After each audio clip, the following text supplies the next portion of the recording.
Did you know that if you were an economist in 2008, there's a high chance that you wouldn't have been able to predict the financial crisis? Because most of the economists in 2008 weren't able to predict it either. It's like every day humanity gets touched. No, wait, touched is not the word I was looking for. Molested, that's right, molested with this god awful subject. But, anyways, if you really want to predict a recession and I don't know, bet against it or something like how they did in that one movie with all your favorite actors like Steve Carell and Brad Pitt was there, and the guy from the memes and Batman for some reason.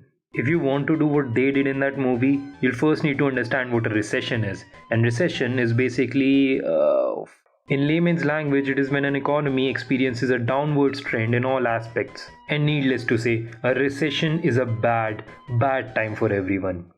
That is if you're poor.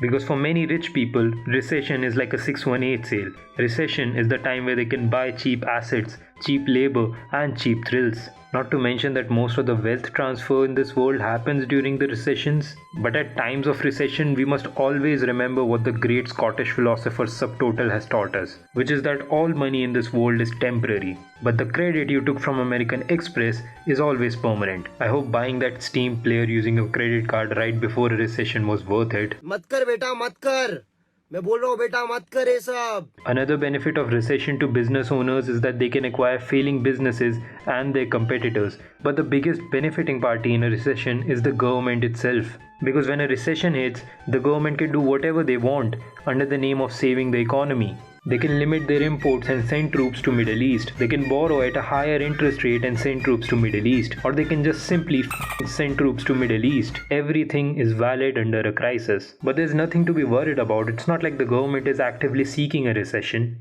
Kitty.